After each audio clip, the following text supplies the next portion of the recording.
kesehatan oleh Tuhan, kemudian bersama-sama kita bertemu dengan dalam suasana yang ceria. Nah, sebelum kita masuk kepada acara selanjutnya, saya sampaikan dulu susunan acara kita. Yang pertama adalah pembukaan. Nah, nanti ada sekilas info tentang PDW.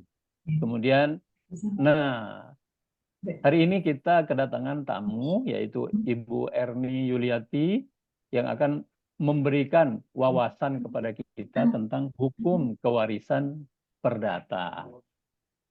Lalu seperti biasa, kita selalu bergembira dengan adanya kuis dan info dari sponsor. Lalu kita lanjutkan dengan info sedikit dari PDW Pusat, dan kita akhiri sekitar 11.30 dengan penutupan dan foto bersama. Nah, kira-kira itu acara yang akan kita lalui pada pagi hari ini. Tapi yang baru saja tahu tentang PDW perlu informasi kan, apa sih sebenarnya PDW itu? Pimpinan pusat dari PDW, yaitu Bapak Herman Quick, itu akan menyampaikan kepada kita bersama apa sebenarnya PDW ini, Paguyuban Dharma Wulan ini. Selamat Baik. pagi, selamat pagi Bapak Ibu sekalian. Terima kasih sudah hadir di acara Cerita Wulan hari ini. Karena mulai sekarang kita akan mengusung topik-topik yang mungkin lebih bermanfaat bagi warga usia lanjut pada umumnya. Makanya selain untuk anggota Paguyuban Dharma Wulan sendiri, mulai hari ini kita juga mengundang teman-teman senior atau warga usia lanjut lainnya untuk bergabung dengan harapan bahwa informasi yang dibagikan di sini bermanfaat. Nah, karena itu, seperti tadi Pak Muhari sudah bilang, bahwa mungkin ada Bapak Ibu yang belum mengenal apa itu Paguyuban Dharma Wulan. Nah, saya beri sedikit penjelasan. Jadi, slogan kita adalah mandiri, terhormat, dan bermakna. Next, Pak Muhari. Nah, jadi, Wulan itu warga usia lanjut, singkatan. Nah, jadi kami beberapa tahun yang lalu membentuk suatu perkumpulan namanya Paguyuban Dharma Wulan. Jadi perkumpulan individu berusia 50 tahun ke atas dengan tujuan dan harapan yang sama, yaitu untuk memperjuangkan kehidupan yang mandiri, terhormat, dan bermakna. Next. Nah, sedikit tentang Wulan. Pada saat ini kami mempunyai anggota sekitar 1.000-an orang di 22 cabang wilayah. Ya, wilayahnya bisa kabupaten, bisa kota, bisa bagian kota misalnya Jakarta Selatan, Jakarta Timur, dan sebagainya. Kantor sekretariat Wulan berada di Sentul, di Bogor, di mana saya kebetulan berlokasi. Berdiri di awal tahun 1996, jadi sudah cukup lama. Dan menjadi bagian dari sebuah yayasan Dharma Wulan. Nah, visi apa? Visinya adalah untuk memenuhi tugas dan panggilan hidup sebagai warga usia lanjut yang mandiri, terhormat, dan bermakna, dengan tetap mendayagunakan kemampuan yang ada bagi diri sendiri dan sesama manusia. Nah, jadi visi ini kita realisasikan dengan misi tadi, mandiri, terhormat, bermakna. Apa maksud kami dengan mandiri? Warga usia lanjut yang tidak menjadi beban bagi keluarga, masyarakat, maupun pemerintah. Dan hidup yang terhormat, karena warga usia lanjut setara dengan warga usia lainnya yang tetap dihargai dalam masyarakat dan dapat memenuhi panggilan hidupnya.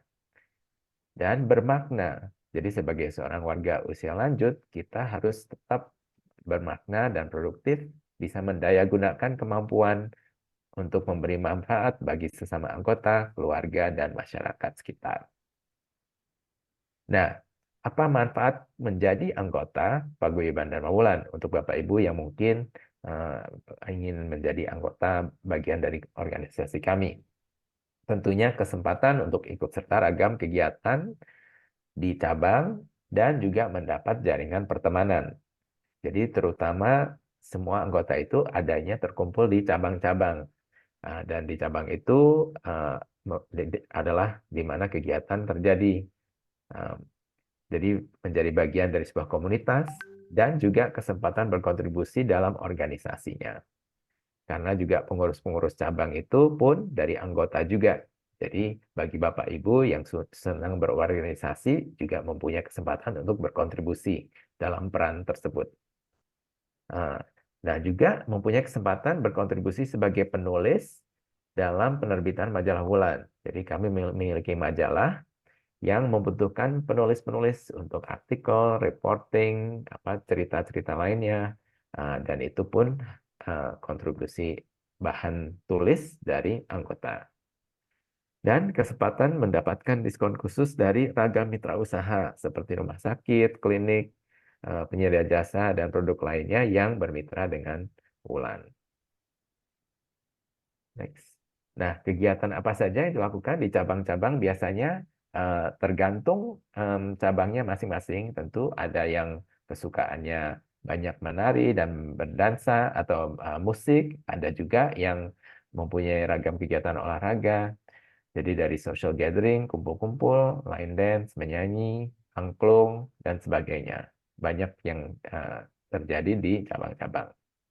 Jadi Bapak Ibu, jika ingin mendapat informasi lebih lanjut tentang Paguyuban Dharma Wulan, bisa visit website dharmawulan.org. Kalau untuk informasi bergabung ada di dharmawulan.org/gabung. Sekian dari saya sekilas mengenai Paguyuban Dharma Wulan. Selamat datang. Terima kasih Pak Herman. Baik, setelah informasi dari Pak Herman, sebenarnya kebersamaan kita ini sekarang juga ditemani oleh rukun Group Home dan Dondong. Dua sponsor ini telah menyediakan untuk kita itu supaya ikut memeriahkan acara kita di Cerita Bulan ini nanti dengan kuis-kuis yang akan dinikmati oleh Bapak Ibu sekalian. Baik, saya kira sekarang sudah waktunya kepada acara inti, yaitu presentasi mengenai hukum kewarisan perdata yang dalam hal ini akan disampaikan oleh Ibu Erni Yuliati, notaris, dan sangat berterima kasih kita semua atas kesediaan berbagi ilmunya dalam kewarisan perdata ini. Ya, Assalamualaikum warahmatullahi wabarakatuh. Terima kasih kesempatannya, salam sejahtera bagi kita semua. Jadi yang akan saya sampaikan sebetulnya sederhana saja karena kita tidak dalam sesi kuliah hukum waris, sehingga mungkin justru saling sharing. Apa yang saya sampaikan hanyalah merupakan pengantar saja. Mungkin saya juga bahkan bisa mendapatkan dari Bapak Ibu memperkaya apa yang bisa saya ketahui dan nanti bisa saya praktekkan dalam pengalamannya. Ya, mohon izin ini biodata saya. Jadi pekerjaan saya namanya Erni Yuliati, pekerjaannya notaris PPAT. Kebetulan saya berkantor menumpang di tempatnya Pak Herman di gedung paling depan dan tentu saya lulusan Fakultas Hukum dan seterusnya, sehingga saat ini saya berterima kasih atas kesempatan ini ingin berbagi apa yang pernah saya pelajari. Selanjutnya.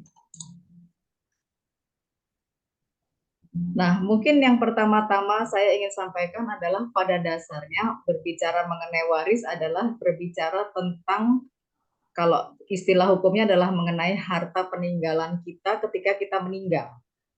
Jadi subjeknya adalah pewaris sebagai orang yang meninggal dan meninggalkan harta benda, tetapi dalam prakteknya bukan cuma harta, harta itu punya pengertian aktiva dan pasifa. Jadi juga mungkin termasuk utang ya. Lalu siapa ahli warisnya? Nanti akan dibuka slide by slide. Ahli warisnya adalah orang-orang yang punya ikatan keluarga dengan kita, punya hubungan darah dalam istilah hukumnya. Nah, tetapi ada jalan lain untuk mewaris, yaitu wasiat. Nah, bedanya apa antara warisan dengan wasiat? Warisan itu, pewaris atau hukum waris berbicara mengenai ketika orang itu meninggal. Tetapi kalau wasiat adalah ketika orang itu masih hidup, dia memberikan suatu kehendaknya, menuliskan kehendaknya di hadapan notaris. Nanti kalau saya meninggal, saya ingin harta saya ini saya berikan pada siapa dan diapakan. Jadi intinya itu.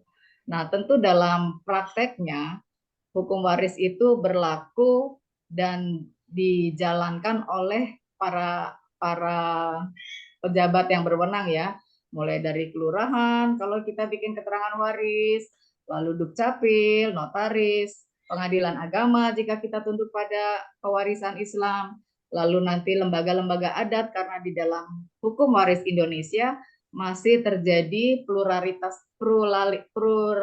hukum, ada 3 yang di mana masyarakat bisa menundukkan dirinya. Yang pertama waris perdata, itu kalau kita datang ke notaris, kemudian menetapkan waris melalui pengadilan agama kalau kita tunduk pada hukum waris Islam, dan pewarisan secara hukum adat.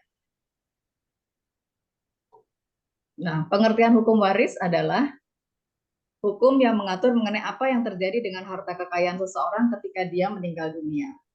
Jadi yang diwariskan adalah hak dan kewajibannya atas harta kekayaan saja, termasuk di dalamnya aktiva pasifat tentunya.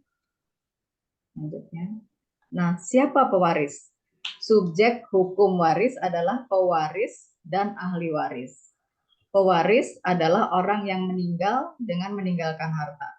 Sedangkan ahli waris adalah orang-orang yang mempunyai hubungan darah dengan pewaris dan dia masih hidup, termasuk di dalamnya pengertian dia belum lahir, masih di dalam kandungan pun bisa berstatus sebagai ahli waris. Nah, antara pewaris dan ahli waris tadi harus ada hubungan darah. Untuk dikatakan bisa mewaris berdasarkan undang-undang, ini memang istilah teknis hukum yang disebut ab intestato. Ahli waris itu seseorang yang harus patut mewaris. Bahasa Belandanya itu ya, patut mewaris, waardig, kalau tidak patut mewaris, onwaardig. Nah, itu kenapa dikatakan tidak patut mewaris? Nah, di dalam kitab undang-undang hukum perdata, batasannya cuma jika dia dipersalahkan membunuh pewaris atau memalsukan surat wasiat, lalu memfitnah, atau dia berperilaku asusila, dan seterusnya. Tetapi dalam kehidupan sekarang, itu semua tentu seseorang yang bertindak kriminal. Kriminalnya tentu ada dalam batasan kitab undang-undang hukum pidana. Jadi ada dalam kategori itu, tentu ada prosedurnya, yaitu prosedur peradilan pidana. Jadi tidak serta-merta kita mengatakan anak yang itu misalnya mabuk-mabukan sehingga harus dicoret dari ahli waris, enggak kayak gitu. Ahli waris harus hidup pada saat warisan terbuka. Jadi harta warisan itu tidak diberikan kepada orang yang sudah meninggal.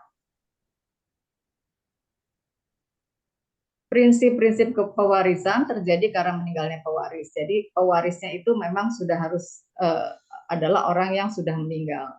Yang beralih adalah hak dan kewajiban di bidang harta kekayaan dan beralih demi hukum. Yang berhak mewaris memiliki hubungan darah, dan harta warisan itu tidak boleh dibiarkan tidak terbagi, dibiarkan begitu saja. Harus ada pergerakan hukum sehingga nanti ada istilah warisan tak bertuan.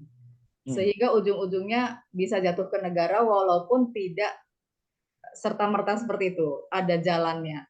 Tetapi prinsip dasar hukum waris adalah harta warisan itu harus ada pergerakan ketika si pewaris sudah meninggal atau warisan itu sudah terbuka. Baik, selanjutnya.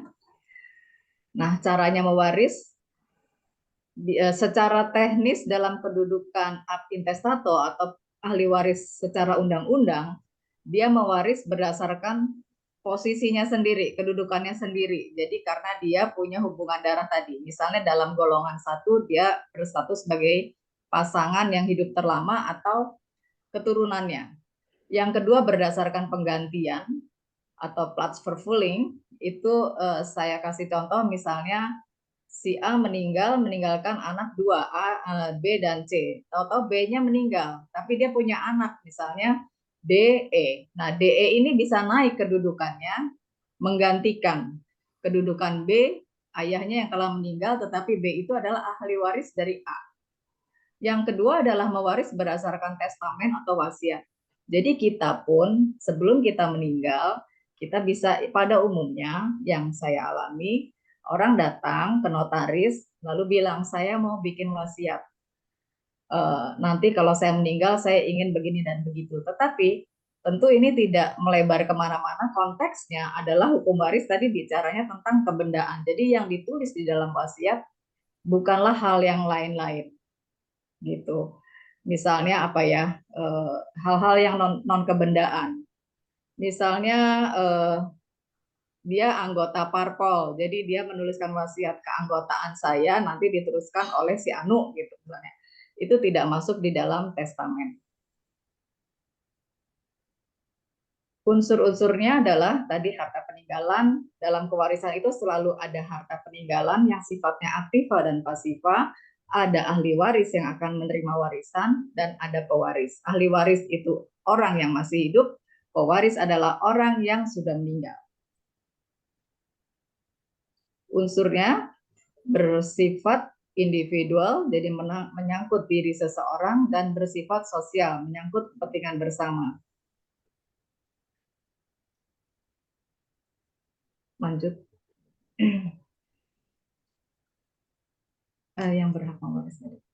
Yang berhak mewaris adalah keluarga atau ahli waris yang mempunyai hubungan darah dengan pewaris dan hidup terlama. Jadi dia masih hidup intinya. Dan dia punya hubungan keluarga atau hubungan darah dengan pewaris, baik dalam garis lurus ke atas dan ke bawah, anak atau orang tua atau nenek kita, atau ke samping saudara-saudara kita, termasuk paman dan bibi. Harta peninggalan tidak boleh dibiarkan dalam keadaan tidak terbagi kecuali jika hal tersebut atas persetujuan pewaris. Misalnya punya tanah dibiarkan, tapi para ahli waris membuat suatu kesepakatan atau perjanjian nanti tanah itu mau kita gunakan atau kita wakafkan gitu ya untuk masjid atau untuk kegiatan sosial atau apa. Tetapi tentu ini tidak serta-merta dibiarkan di dalam hati atau di dalam lisan internal saja, itu harus dinyatakan. Biasanya kalau misalnya untuk wakaf, para ahli waris menulis surat pernyataan lalu dicatatkan ke kelurahan dulu. Setiap orang sekalipun bayi yang baru dilahirkan termasuk juga yang masih ada di dalam kandungan dianggap cakap mewaris, kecuali mereka dinyatakan tidak patut. Tidak patut itu gampangnya kita sebut saja orang yang kriminal. Ya. Lanjut.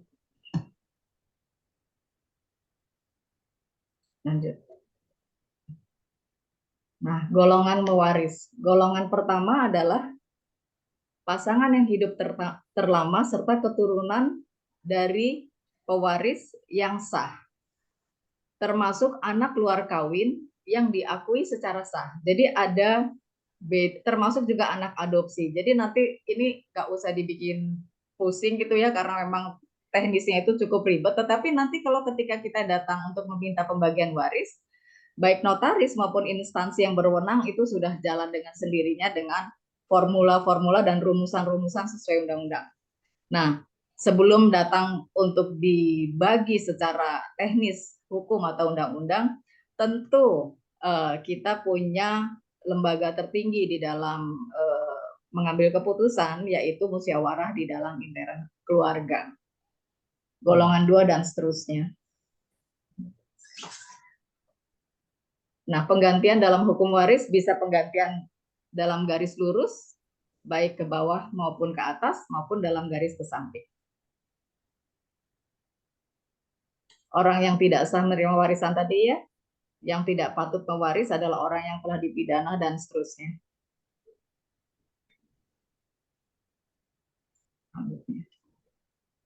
Nah, penolakan waris. Penolakan waris itu jadi ada di antara para ahli waris, misalnya tidak ingin menerima bagian warisan. Ada pernah datang pada saya, jadi ini pengalaman, ada 3 orang ahli waris, salah satunya mengatakan dia ingin menyerahkan saja ahli warisnya kepada saudaranya, karena dia merasa saudaranya jauh, dia sudah lebih mampu dan dia tidak membutuhkan harta warisan dari almarhum ayahnya.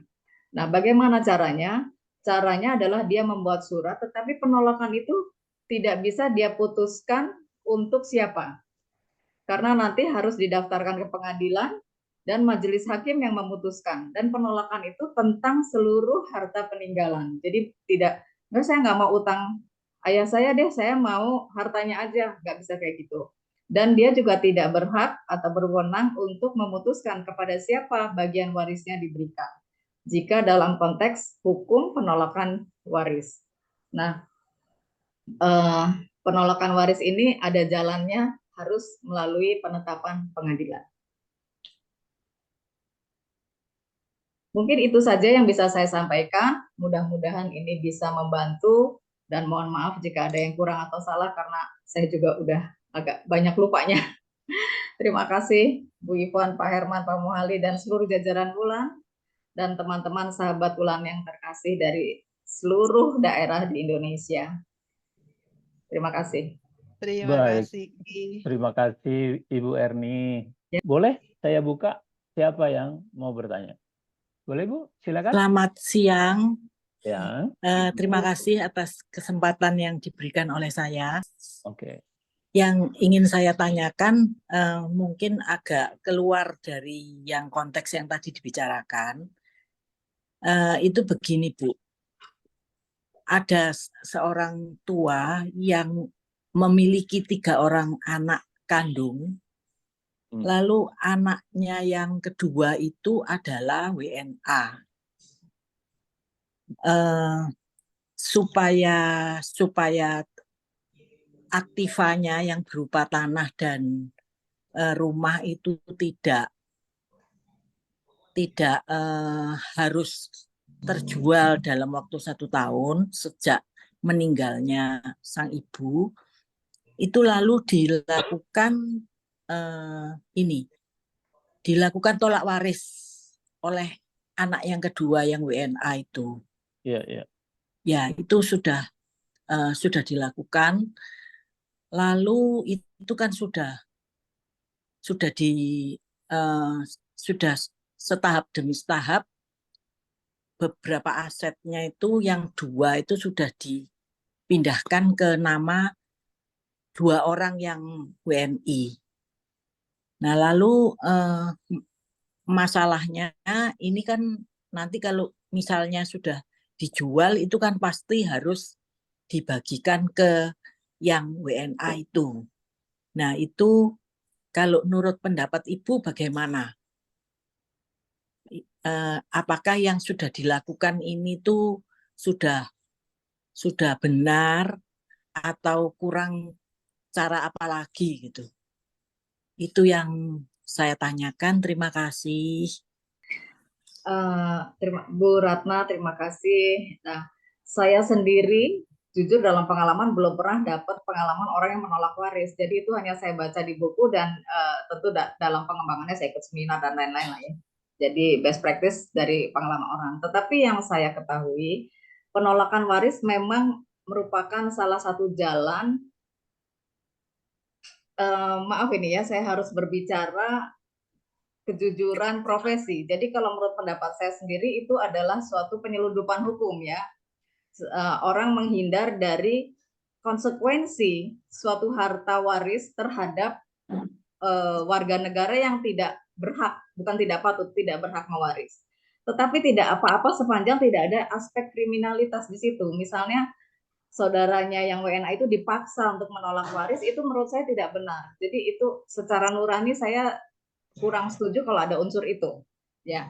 Tetapi jika mereka bersepakat secara internal, ya namanya musyawarah, ya udah kita jalannya gini aja dan tidak ada perseteruan, apalagi tidak ada kecurangan, karena menurut saya hukum itu harus memperjuangkan keadilan dengan cara yang benar, gitu.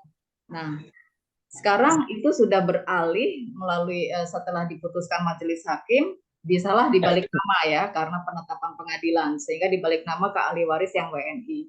Lalu jika dijual gimana? Nah, kalau menurut saya kembali lagi bahwa harta warisan itu harus dibagi secara adil dengan ketentuan hukum yang benar, gitu. Jika itu tidak terjadi, maka para ahli waris ab intestato yang dilindungi oleh hukum dan undang-undang itu bisa menuntut suatu ketidakadilan yang terjadi baginya, gitu. Tetapi sekali lagi proses menuntut di dalam hukum Indonesia dalam praktek peradilan itu juga bukan suatu perkara teknis yang mudah atau sederhana gitu. Jadi memang kembali lagi haruslah dirembukin gitu ya, dimusyawarahkan di internal bahwa ada pengertian satu dengan yang lain, bahwa memang karena formulanya itu ada untuk membagi waris. Jadi katakan lakunya 100M, anaknya ada 3, orang tuanya dua-duanya udah nggak ada, kan berarti kan 1/3 kali 100M itu. Gitu. Jadi sebagiannya kalau ke notaris mah gampang aja dibuat, tetapi jika musyawarah itu jauh lebih memberikan kepuasan bagi para ahli waris, ya nggak perlu dimintakan notaris untuk membaginya. Begitu mungkin Bu Ratna. Ya, Mantap. terima kasih. Cukup menjawab ya Bu Ratna ya. Ya. Oke. Baik. Pertanyaan berikutnya dari Iya, selamat pagi Bapak Ibu. Berbahagia sekali saya bisa hadir dalam acara ini ya. ya. Sebenarnya memang beberapa belakangan ini ada hal-hal yang mengganjal di hati saya nih tentang warisan. Waduh. Pas kebenaran aja nih. Nah begini Bu, saya sih orang awam ya. Pemikiran saya itu cuman sederhana aja. Apa yang sudah saya kumpulkan dari muda gitu ya, jangan sampai membuat keluarga ini jadi ribut itu setelah saya nggak ada. Sebenarnya itu. Nah, jadi pertanyaan saya nih Bu sederhana, kalau kita mau bikin surat wasiat, sebenarnya ada batasan jumlahnya nggak sih? Misalnya surat wasiat itu dibuat minimal hartanya sekian, begitu. Jadi kalau hartanya dikit mah ya buat apa kali ya? Misalnya ya Bu, nah ini yang pertama. Terus ketika surat wasiat ini dibuat, kan tadi Ibu bilang kan masih hidup ya. Nah, apakah surat wasiat ini dibuat di depan anak-anak kita gitu secara terbuka? Jadi kalau saya sudah meninggal, kamu tuh gak ribut.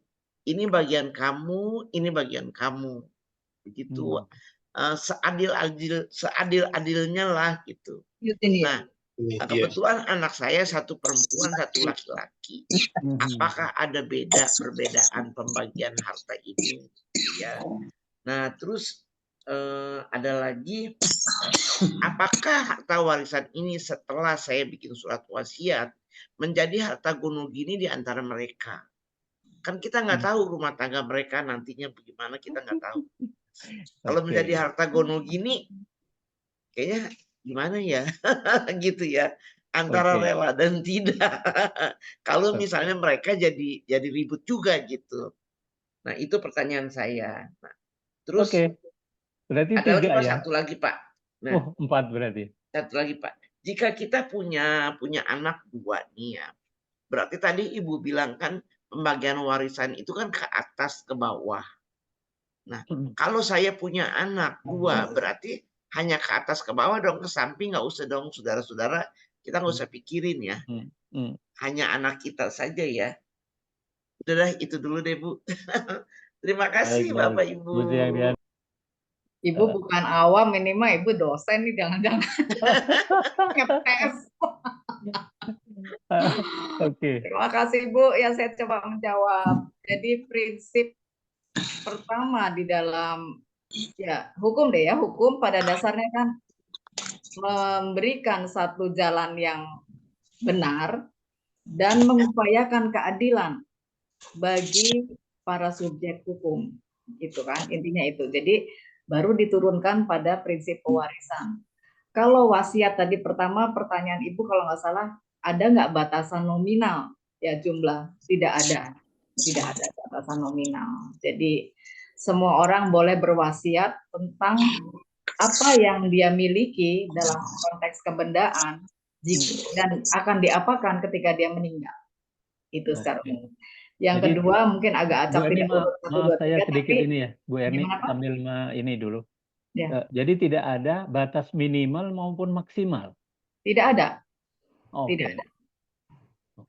Ya. Ya, lanjut. Tentunya dengan itikat baik kita juga tidak punya triki atau apa gitu ya, unsur berbohong gitu ya tentang apa yang ingin kita sampaikan dalam wasiat. Jadi itu semua dengan itikat baik. Ya. Nah, apakah ada aturan tentang itu? Tergantung kita menundukkan diri pada hukum apa untuk menetapkan warisan itu, pembagian warisan itu. Kalau berdasarkan hukum perdata, kita datang ke notaris tidak ada bedanya lelaki dengan perempuan. Oke. Ya. Tapi ada yang datang pada saya itu, saya tanya, waktu bikin keterangan waris dan ingin membagi, saya tanya, Bapak, Ibu, dan anak-anak, maaf ya kan Muslim, apakah kalau cara waris barat begini dibagi oleh notaris? Oh ya, kami mau PA aja, pengadilan agama. Ya udah, kalau gitu sebelum mengurus jual beli, balik nama atas aset-asetnya itu, silakan Anda ke PA dulu, nanti penetapan dari pengadilan agama dibawa lagi ke sini. Jadi saya tinggal jiplak aja gitu. Nah, nanti berdasarkan penetapan pengadilan agama kalau yang Muslim yang akan dipakai dasarnya oleh notaris gitu. Wasiat apakah dilakukan secara terbuka di depan anak-anak atau ditulis lalu ditaruh di notaris gitu ya maksudnya? Ya. Dibuka ketika ibu sudah tidak ada gitu. Ya. Pertanyaan. Jadi ketika membuat wasiat, secara hukum itu tidak ada ketentuan yang jelas apakah diberitahukan kepada penerima wasiat. Jadi hanya ada jenis-jenisnya. Ada wasiat terbuka dan tertutup. Tapi hukum tidak menjelaskan yang namanya terbuka itu diceritakan kepada anak, tetangga, dan lain-lain, itu tidak. Tetapi yang dimaksud terbuka adalah dia datang ke notaris, wasiat umum lah yang biasa saya dan teman-teman notaris itu. Notaris, saya mau bikin wasiat gitu. Dan dia datang sendiri, ini. Buat si ini, buat suami saya, buat istri saya, buat anak-anak saya, bahkan ada yang buat pegawainya dan seterusnya gitu. Nah, nanti saya tanya, ini anaknya tahu nggak gitu. Kadang-kadang ada yang tahu, ada yang enggak. Ini wasiat umum yang terbuka. Tapi ada juga wasiat yang bersifat rahasia, bahkan notarisnya juga nggak tahu gitu ya. Jadi dia tulis sendiri di amplop, disegel. Nanti notaris yang membuat, yang dibuat oleh notaris adalah akta penyimpanannya. Kapan itu terbuka? Kapan itu boleh dibaca? Ketika orangnya udah meninggal. Jadi syarat-syarat ketentuan teknis pembuatan wasiat itu begini. Kita datang ke notaris membuat wasiat. Lalu akta wasiat yang dibuat oleh notaris didaftarkan ke Kementerian Hukum dan HAM. Sudah? Nanti tercatatlah di sana dengan teknisnya notaris lah ya, ada nomor repertorium, tanggal, dan sebagainya. Penerimanya siapa, pemberinya siapa, plus upload seluruh data. Dah, kan orangnya belum meninggal nih, kalau bikin wasiat masih hidup, dua-duanya yang menerima masih hidup, yang bikin masih hidup pastinya. Terus dia meninggal misalnya, bulan depannya. Nah, meninggal belum tentu si ahli warisnya datang ke notaris yang sama. Misalnya datang ke notaris yang lain. Notaris yang didatangi untuk membuat keterangan waris itu wajib untuk meminta clearance dari Kementerian Hukum dan HAM tentang apakah orang yang meninggal ini pernah membuat wasiat. Oh, gitu ya. Katakan pernah ya, karena dia pernah datang ke saya nih, bulan sebelum dia meninggal. Nanti Kumham akan cek datanya, lalu dia akan keluarkan statement. Ibu itu gitu pernah datang ke notaris Erni membuat wasiat dengan nomor akta 1 tanggal 24 Februari gitu kan. Nah, udah gitu. Nah, nanti si ahli warisnya datanglah ke saya gitu ya misalnya. Nah, dia bilang, "Minta dong salinan aktanya," gitu. Tapi biasanya yang mengerjakan itu adalah pelaksana wasiat. Jadi di dalam wasiat itu menunjuk juga eksekutor testamenter, pelaksana wasiat yang akan menjalankan seluruh wasiat yang pernah dia buat dan mengeksekusinya sebagai harta warisan yang terbuka ketika dia meninggal. Nah, si eksekutor testamenter itu yang wajib tahu bahwa dia pernah berwasiat. Oke. Ya, pelaksananya biasanya sih keluarga dekat. Nah, kalau saksi saya suka tawarkan, misalnya saksinya mau dari karyawan notaris atau ambil dari keluarga gitu. Ada yang keluarga, ada yang terserahlah notaris aja gitu. Jadi tidak strict harus tidak dikasih tahu atau enggak gitu. Oke. Pertanyaan yang keempat, apakah nanti masuk di harta gonogini? Oh iya. Nah, gini, misalnya saya deh ya, misalnya saya menikah terus membeli rumah bersama suami saya pada hari ini katakanlah. Tetapi orang tua saya meninggal dan punya harta yang dibelinya 10 tahun yang lalu. Nah, harta warisan itu bukan harta gonogini, tetapi ada lagi produk hukum yang namanya perjanjian kawin. Jika dia tidak state secara jelas di dalam prakteknya, itu bisa terjadi diaku-aku oleh pasangannya, bisa aja ya. Tapi kita nggak berbicara orang dengan niat tidak baik mengaku-ngaku gitu. Karena prinsip hukumnya sebenarnya harta gonogini adalah harta yang diperoleh sejak dia pasangan itu menikah. Jadi kalau harta sejak yang bersama ya nah, berarti. terus gimana membuktikannya? Ya sebetulnya gampang aja dari kalau sertifikat tanah gampang, kalau benda tetap itu gampang karena ada suratnya. Misalnya sertifikat tanahnya tahun 90 gitu, menikahnya tahun 2000, udah pasti itu bukan harta gonogini kan, gitu. Itu harta bawaan gitu dari warisan. Nah, tapi dalam prakteknya bisa aja kacau, apalagi kalau benda bergerak ya, semacam mobil, perhiasan, uang, gitu. Ya, itu dinamika dari persoalan-persoalan hukum. Mantap. Cukup Tapi ya, Ibu Siangriani ya? Enggak, maksud saya ini harta gonogini ini gini Pak, yang menerima harta waris dari saya, anak saya misalnya, apakah itu dijadikan harta gonogini untuk pasangannya mereka gitu? Hukum itu akan sangat menghormati lembaga musyawarah. Jadi karena ini perdata, jadi sifatnya antar para pihak saja. Tergantung dealing atau komitmen atau perjanjian atau kesepakatan di antara mereka gitu ya. Nah, kapan itu harus dibuktikan? Pembuktian strict adalah ketika dipermasalahkan, dipersengketakan di hadapan hukum tentunya, di hadapan majelis hakim. Baru akan dilihat ketentuan-ketentuan untuk menganggap suatu harta itu gonogini apa bukan. Ya, seperti saya kasih contoh tadi, sertifikat tanah ada tanggalnya. Karena secara hukum, kalau tanggalnya sebelum dia menikah, tentu itu bukan gonogini. Tetapi kalau dia sepakat itu mau dicampur, dijual dulu, terus dimasukkan uang untuk membiayai kehidupan rumah tangga, boleh-boleh aja sih. Asal keduanya itu, karena ini sifatnya kembali lagi payungnya adalah perdata, sepanjang para pihak berdamai, bersepakat untuk ini dan itu. Nah, di sini tuh ada, kalau dalam prakteknya itu melihat juga perjanjian kawin. Jadi di dalam perjanjian kawin itu ada pemisahan seluruh harta. Iya. Ya, nanti pembagi waris juga bisa melihat perjanjian kawin. Nanti dicantumkan di dalam keterangan pembagian bahwa berdasarkan keterangan Menteri Hukum dan HAM tidak ada wasiat atau ada wasiat, bahwa selama mereka hidup telah membuat perjanjian kawin, bahwa ini dan itu, bla, terakhirnya sehingga pembagian adalah bla bla bla bla bla gitu. Nah, kalau memang tadi kembali lagi mau dianggap sebagai gonogini atau bukan, satu mungkin memisahkan jenis hartanya benda tetap atau benda bergerak. Kalau benda bergerak memang agak sulit untuk bukan memastikan, bersikap strict terhadap harta tersebut karena kan namanya juga bergerak gitu ya, on the sitter. Jadi bagaimana siapapun yang memegangnya itu yang memilikinya. Tapi kalau benda tidak bergerak lebih mudah karena surat-suratnya itu juga jelas sekali dan perpindahannya itu juga jelas sekali. Terima kasih Bu Erni. Terima kasih Bu. Ya. Iya. Oke. Ya. Selamat pagi Bapak Ibu semuanya. Iya, selamat Terima pagi. kasih Ya. saya boleh bergabung di sini. Selamat pagi juga Ibu Erni. Selamat pagi Ibu. Bu Erni, saya mau tanya, kan mama saya baru meninggal 10 hari yang lalu. Oh, ikut berduka ya Bu. Terima kasih Pak Bu. Semuanya terima kasih. Kalau papa saya itu udah meninggal 8 tahun yang lalu.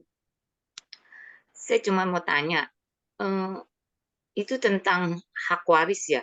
Apakah kita harus saat ini urus langsung atau sebab kita juga belum punya rencana seperti rumah itu mau diapain gitu, belum ada kepikiran apa-apa sih. Cuman apakah sebaiknya tuh kita urus dulu hak warisnya ini apa gimana ya Bu? Terus apa kalau kita urus itu nanti ada mesti balik nama ya, Bu. Balik nama, saya juga nggak ngerti sih. Kemarin ada sempat nanya, mesti balik nama juga dulu. Terus apa kita juga kena pajak waris? Nah, itu aja sih Bu pertanyaan saya. Baik, baik. Baik, Bu Erni langsung ya dijawab. Langsung ya Bu Hediati, terima Terima kasih. kasih, Bu. Ya, nah kita membagi dulu Ibu bersama para ahli waris yang lain, entah saudara-saudara atau apa yang menggantikan posisi ahli waris, memisahkan satu data mengenai aset yang ditinggalkan. Tadi kan kalau waris itu bicara mengenai harta kekayaan atau kebendaan ya. Kita punya catatan itu dulu, apa aja mama papa yang atas nama beliau ya. Yang kedua, surat-surat yang harus diurus. Yang ketiga, peralihan kepada pihak ketiga atau kepada kita salah satu ahli waris. Nah, itu ada cara-caranya kan ya. Nah, pertama kali data dulu. Data, nah dari data itulah nanti kan Ibu bisa rembukan sama para ahli waris yang lain kita mau apakan ya gitu.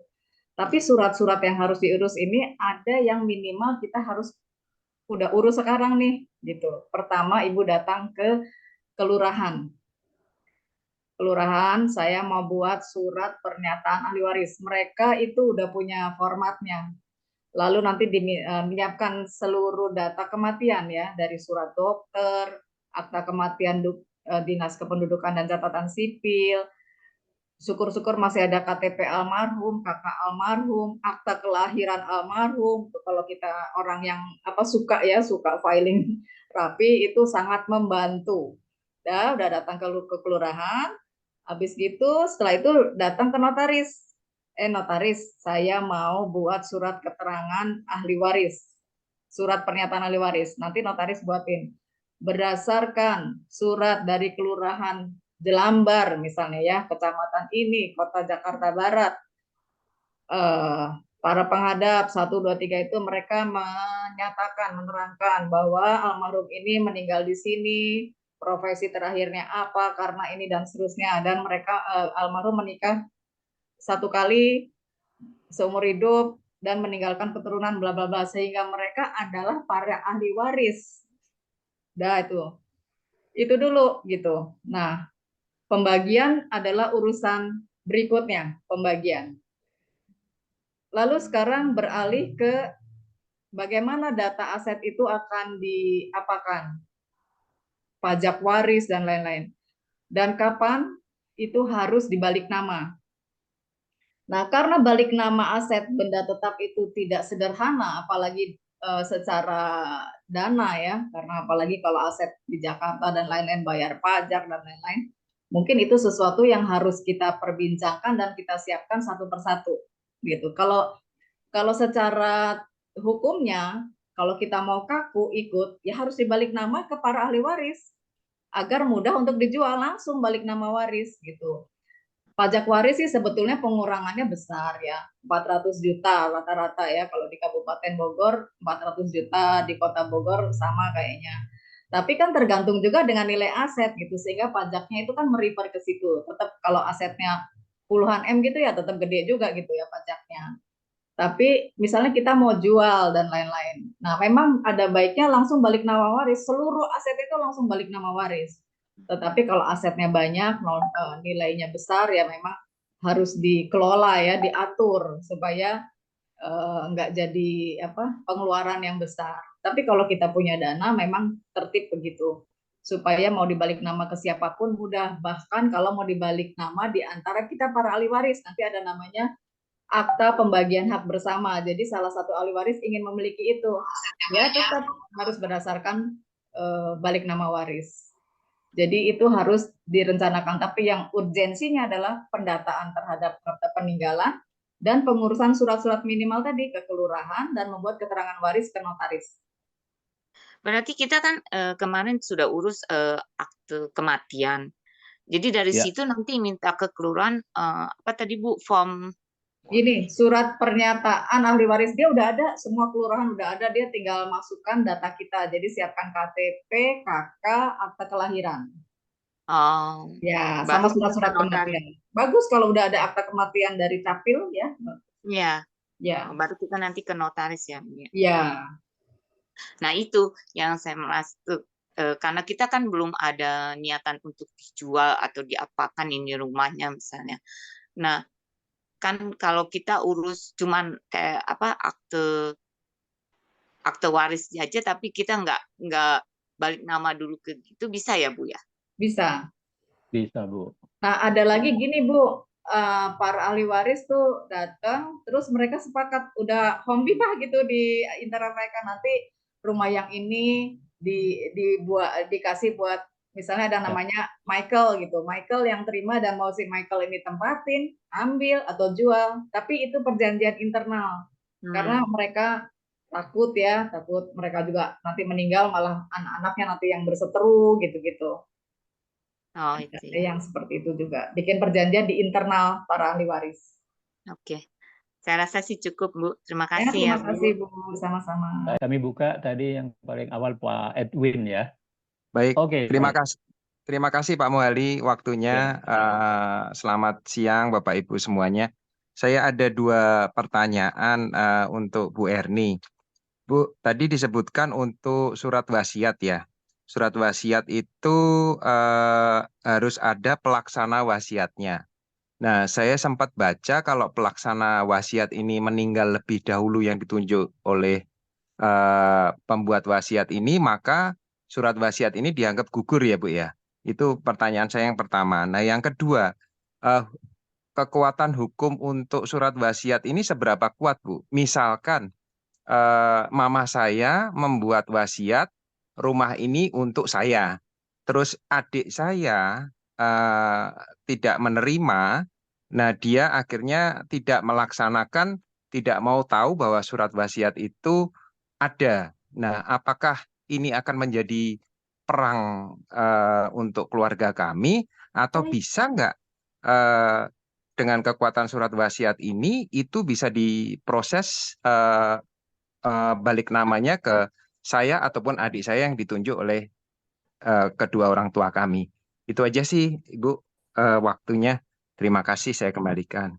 Jadi yang pertama, pelaksana wasiat jika dia meninggal lalu wasiat itu gugur. Saya belum pernah dengar jujur yang kayak gitu. Tapi di dalam wasiat yang dibuat oleh notaris, misalnya menunjuk si A selaku pelaksana wasiat. Lalu gimana kalau dia meninggal lebih dulu dari yang membuat wasiat? Kembali lagi ke si yang membuat wasiat. Gitu. Atau karena wasiat itu kan kehendak terakhir yang dinyatakan oleh di hadapan notaris gitu kan. Jadi dia boleh tulis apa aja sih sebetulnya. Jadi kalau dia meninggal misalnya nanti diteruskan ke ini ke itu juga boleh gitu. Oh, Jadi lebih nggak dari harus satu satu bisa orang. ya, Bu? Ya. Oke, iya, Ya. iya. Nah, yang kedua itu berbicara tentang tadi yang di dalam slide keberapa itu tadi ada namanya bagian waris dari ahli waris yang sah, keturunan yang sah selaku ahli waris ab intestato. Jadi dia yang dilindungi undang-undang dan tidak boleh terlanggar oleh wasiat. Jadi ada cara kan, ada 2 cara dalam mendapatkan warisan ab intestato dan testamenter. Nah, misalnya orang tua Pak Edwin memberikan wasiat seluruhnya kepada Pak Edwin. Terus gimana? Nah, secara teknis hukum, nanti ketika warisan terbuka dan wasiat bisa dilaksanakan, kita hitung dulu untuk legitime porsinya namanya. Jadi legitime porsi itu adalah bagian mutlak yang dilindungi undang-undang yang harus didapatkan dan diberikan kepada ahli waris yang sesuai undang-undang ya, keturunan yang sah ya. Misalnya anaknya 2, berarti kan setengah-setengah gitu kan. Katakan rumah laku 10M gitu, jadi setengah kali 10M gitu kan. Nah, berapa bagian yang Pak Edwin kan misalnya juga ahli waris AI-nya itu kan ab intestato, jadi dapat juga gitu dari legitime porsi. Kalau ada sisanya baru diberikan kepada si penerima wasiat yang ditunjuk sebagai satu-satunya ahli waris. Jadi dia harus dituliskan di dalam akta notarisnya itu juga. Sebentar Bu, maaf saya potong Bu. Ya, nggak apa-apa. Misalnya ini di keluarga saya misalnya ada Bapak Ibu saya mempunyai misalnya 4 rumah. Ya, Satu rumah dikatakan bahwa ini adalah punya saya misalnya. ya, Terus yang rumah kedua, 3, 4 dibagi. ya. Nah, seperti itu, apakah itu kuat jika adik saya menolak? Apakah, oh nggak mau, saya maunya bagi rata. Apakah itu bisa ditolak oleh salah satu pihak warisan ini? Atau Bisa. harus dijalankan? Ya, jadi ada namanya hak menggugat seorang ab intestator, fideikommis kalau nggak salah istilahnya ya. Jadi si ahli waris yang menurut undang-undang termasuk di dalamnya Pak Edwin itu juga bisa menuntut kepada ahli waris yang lain haknya, hak Oke. mutlaknya gitu. Tapi teknis hukumnya itu harus menuntut dulu Pak ternyata. Jadi kalau dia diem aja ya disikat gitu loh sama surat wasiat itu gitu. Nah, sedangkan si yang Berarti nggak menerima kuat juga ya wasiat, Bu ya jika dia wasiat ini. ditulis ahli waris satu-satunya, ada namanya hereditatis petitio, yaitu kewenangan dia menggugat selaku ahli waris satu-satunya yang ditunjuk di dalam wasiat tersebut. Gitu. Nah, tinggal sekarang mau jalan mana dulu nih, gitu kan? Si legitimaris yang ahli waris undang-undang itu tadi, tapi harus menuntut. Kalau tidak menuntut ke pengadilan, ya jalan aja itu wasiat gitu. Nah, Iya, kalau paham. saya misalnya dikasih persoalan itu, orang datang bawa sini, saya mau jual ini. Ya, saya bilang, saudara ahli warisnya siapa saja, gitu kan pasti dia ada keterangan waris, gitu. Karena Iya. itu rumah mama papa. Ya, saya panggil aja ahli waris yang lain suruh ikut tanda tangan. Kalau mereka datang baik-baik ngobrol semua di depan notaris dan mau tanda tangan, ya itu kan artinya memberikan persetujuan. Nah, itu Iya, damai lah kalau begitu. paham Bu. Ya. Iya, terima kasih Bu Erni. Sama-sama Pak Edwin. Ini chatnya begini, Ibu Erni, bagaimana kedudukan hukum ahli waris yang berdasarkan adat istiadat, hanya pihak laki-laki yang menjadi ahli waris, sedangkan pihak perempuan tidak berhak. Nah, bagaimana itu Bu? Ya, kalau itu datang kepada, ini dalam praktek notaris ya, kalau misalnya datang kepada saya deh, anggap aja misalnya mereka mau itu, saya tetap akan bertindak berlandaskan pada hukum waris perdata gitu. Jadi saya akan tawarkan, Anda kan memberikan persoalan pembagian waris adat dan itu tidak dikenal dalam kitab undang-undang hukum perdata. Jadi saya hanya bisa menjalankan hukum waris perdata, mana yang mau dipilih. Kalau lembaga adat tidak dilayani oleh notaris, termasuk pengadilan agama tadi membaginya gitu ya. Jadi saya malah balik bertanya, takutnya atau gini nanti ya Bu salah Erni, gitu ya, nanti malah salah, malah jadi dibikin mix aturannya, wah nanti malah jadi ribut di pengadilan. Nah, capek kita bawa polisi. Iya. Kembalikan gitu. Jadi, Oke. ya. Jadi Musyawarah mungkin ya, ya musyawarah. mestinya begitu ya, musyawarah itu adalah yang terbaik. Satu lagi Bu Erni, ini sebenarnya pertanyaan Ibu Siang tadi ya. Memperjelas pertanyaan Ibu yang sebelumnya tadi, jika anak menikah tanpa perjanjian kawin, nih, anak menikah tanpa perjanjian kawin, lalu dapat tanah berdasarkan waris, mungkin dari orang tuanya ya. Jadi pada saat dalam pernikahan itu, tadi itu anaknya mendapatkan waris. Apakah tanah ini harus masuk harta gonogini anak mantu? Kalau tanpa perjanjian kawin, dengan demikian seluruh hartanya adalah harta bersama ya, harta campur. Tetapi prinsipnya sih tetap ya, kalau harta warisan itu tidak bisa masuk dalam gonogini. Nah, cuma sekarang kekuatan pembuktiannya. Tadi kalau benda bergerak emang agak susah ya, nggak ada suratnya juga kan, misalnya jam tangan merek apa gitu, atau perhiasan gitu kan juga berharga walaupun nggak ada suratnya. Tapi kalau tanah, bangunan itu harus ada surat baru bisa menjadi uang kalau menurut saya ya, misalnya dijual atau dijaminkan atau apa. Jadi kalau secara hukum sih tidak masuk harta gonogini gitu. Oke. Tapi kalau mereka mau jual dulu, terus dimasukkan uangnya atau dibelikan rumah lagi, terus jadi harta gonogini karena konteks waktunya adalah dieksekusi ketika mereka menikah, ya nggak apa-apa. Ya itu bagaimana kesepakatan antara suami istri lah ya, gitu ya Bu ini. Oke, masih ada 2 penanya ini. Ya. Ya, terima kasih sebelumnya.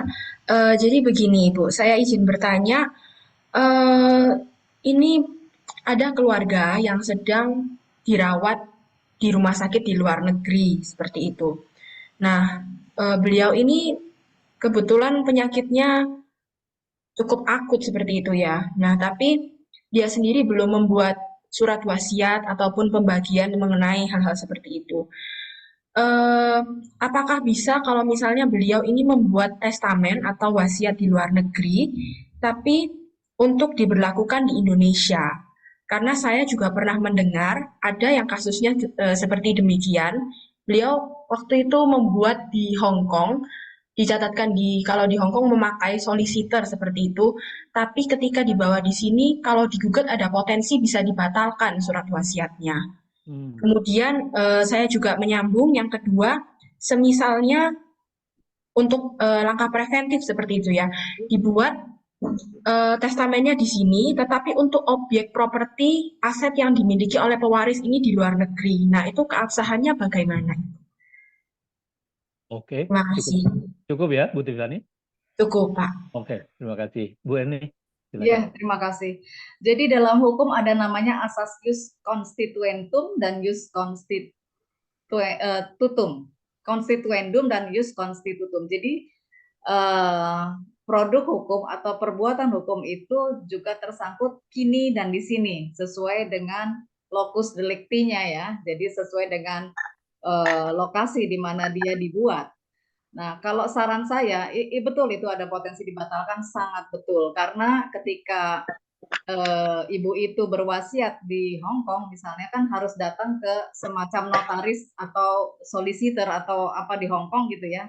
Atau membuat di bawah tangan, dilegalisasi oleh Konjen RI di sana. Gitu. Baru dia bisa dibawa ke sini. Kalau saran saya, membuat surat wasiat di bawah tangan atau surat wasiat rahasia.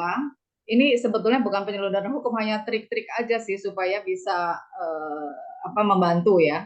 Di sana bawa materai Indonesia, bermaterai, lalu dibawa ke sini, notaris sini gitu ya di Indonesia. Tapi dalam kondisi tadi yang saya cerita disegel, tertutup surat wasiat rahasia. Nanti notarisnya membuat akta van depot. Namanya itu akta penyimpanan surat wasiat yang notaris sendiri tidak bisa buka, tidak boleh buka, kecuali ketika keperluan hukum mewajibkan gitu ya. Ketika wasiat terbuka, otomatis yang berwasiat udah meninggal, terus para ahli warisnya akan mengeksekusi. Nah itu satu. Yang kedua tadi apa ya, saya lupa. Tadi yang kedua apa ya, Bu? Maaf. Yang kedua tadi objeknya ya, objeknya. Boleh aja. Misalnya datang pada saya mau kasih rumah saya di Australia untuk si Anu gitu. Tetapi nanti eksekusi objeknya itu tetap tunduk pada hukum di mana objek itu berada. Oke. Kalau wasiatnya boleh-boleh aja. Oke. Berarti kalau misalnya sudah dibuat di luar negeri, perlu diterjemahkan lagi ke bahasa Indonesia atau bagaimana Ibu untuk dicatatkan ke Kemenkumhamnya? Oh, dibuat di luar negerinya dalam bahasa Inggris? Iya, betul. Ibunya itu orang Indonesia atau orang Inggris? WNI, Ibu. WNI. Kalau ya. bisa ya bahasa Indonesia, Bu. Tanpa melalui penerjemahan, karena nanti penerjemahan itu juga tambah prosedur, yaitu harus penerjemah tersumpah, 2 harus dilegalisasi di Konjen. Karena ada orang lain yang tahu kan, si penerjemah kan. Oh, ya. Berarti tidak rahasia lagi seperti itu ya, Bu ya? Iya. Oh, oke. Ya, baik. Terima kasih banyak, Bu Erni. Sama-sama, Ibu. Pak Yoman di Jogja ya, Pak? Oke. Ya, di Jogja, Pak. Ya. Pertanyaannya ringkas, to the point. Kami turun waris, kemudian dalam satu lahan itu kebetulan ada selokan yang memotong gitu ya, sehingga sertifikatnya menjadi masing-masing itu 2-2, dan ini masih atas nama berdua gitu ya. Nah, kalau untuk istilahnya balik nama itu biar atas nama sendiri, itu apakah 2 sertifikat itu ini to the point, biaya masing-masing, atau maksud saya masing-masing sertifikat atau 2 sertifikat karena dalam satu lahan itu satu biaya gitu. Itu. Dan pada saat proses balik nama itu juga harus berdua gitu ya dengan adik. Jadi karena kami seperti tadi lakinya berdua, jadi yang warisnya berdua gitu. Jadi Bapak punya tanah Turun waris Bu ya. turun waris, jadi masih waris. nama orang tua. Enggak, sudah atas nama saya dan adik sudah sertifikatnya. Jadi tadinya 1 sertifikat, sekarang jadi 4 karena ada selokan lewat itu yang melintas. Ya. Jadi 2 untuk saya, 2 untuk adik. Nah itu kalau pada saat proses balik namanya itu, apakah itu biaya 2 sertifikat atau 1? Kemudian Balik nama ke kalau siapa, itu Pak? datang berdua atau Mau balik sendiri? nama ke siapa, Pak?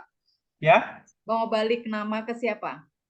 ke masing-masing ke saya misalnya. Untuk saya kan masih ada nama adik itu dalam Oh, sertifikat itu.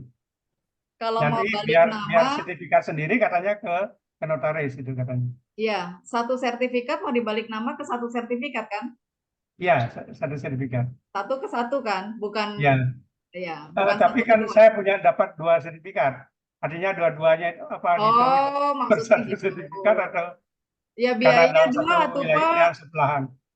Biayanya 2 dong, kasihan notarisnya Oh kalau gitu. suruh ngerjain 2 tapi biayanya 1. Biayanya Jadi 2, Pak. Karena Ya, 1 akta PPAT ya, ini notaris yang PPAT. 1 ya. akta PPAT itu hanya bisa mencantumkan objek 1 Oh, iya. bidang. Oh gitu ya. Ya, dan pajaknya itu otomatis timbul terhadap 1 bidang. Pajaknya Oh, pasti ada 2, pajak iya. PPH dan BPHTB. Iya, Oh. 1 per 1 berarti, Mbak. Ya, 1 per 1. Oh gitu ya. Ya. Itu apa berdasarkan nilai asetnya atau apa? Apa per Biasanya sertifikat? gini, bilang aja sama notarisnya, misalnya NJOP-nya katakan 1 M. Tapi kan kita punya ketentuan Undang-Undang BPHTB tuh nggak boleh persis NJOP, nanti takutnya kurang bayar. Nilai pasar misalnya 5 M, jadi ambil aja titik tengahnya. Tapi maksimal itu dalam Undang-Undang BPHTB 30% dari NJOP. Di gross up-nya ya. Oh, Tapi jadi banyak berdasarkan nilai aset bukan sertifikat ya? maksudnya gimana, Pak? Bukan Dari NJOP. Setiap sertifikat nilai objek, sekian gitu. nilai Oh, objek Oh, pajak. berdasarkan sertifikat itu 1 sertifikat kan ada PBB-nya, Pak. ya. Nah, PBB itulah. Jadi berdasarkan NJOP. Tapi mungkin dinaikkan sedikit lah, dinaikkan 15%, Pak, biar aman. Supaya nggak dianggap, kan pajak pasti lihat. Masa sih gitu ya. Walaupun itu ada turun waris itu ya, turun waris. Iya, nggak ada kaitannya bahkan. Oh, nggak ada kita. Iya. Ya, terima kasih. Sama-sama, Pak. Baik, baik. Senang. Bapak Ibu sekalian, aduh, nah di sini hebatnya ya, kita ini bisa menimba ilmu bersama nih di cerita bulan ini. Dan saya kami semua ini sangat berterima kasih kepada Ibu Erni yang telah membagi ilmunya ini. Ini kalau datang ke notaris langsung itu paling enggak kan minta waktunya gitu, susah ya Bu ya. Bu Erni mungkin ada kata penutup dari Bu Erni untuk semua kita sebelum saya beralih ke acara berikutnya. Ya. Masih seru soalnya acara berikutnya, Bu Iya, Erni. seru. Saya juga senang kalau diskusi hidup begini karena saya juga udah banyak lupanya ya. Terima kasih sekali lagi untuk Pak Herman, Bu Ivon, Pak Hali dan seluruh jajaran Wulan, serta salam kasih buat para sahabat Wulan, termasuk juga yang mungkin tidak bisa hadir hari ini, yang hadir sungguh-sungguh memperkaya. Jadi mengingatkan saya, mudah-mudahan itu yang saya sampaikan tadi itu benar ya. Dan salam sehat, semoga kita masih bisa dipertemukan dalam forum-forum yang lain. Amin. Itu saja Pak, ya. Terima kasih. Baik, sekali lagi terima kasih ya Ibu Erni atas sharingnya ini menarik dan wah bergairah rupanya ini semuanya.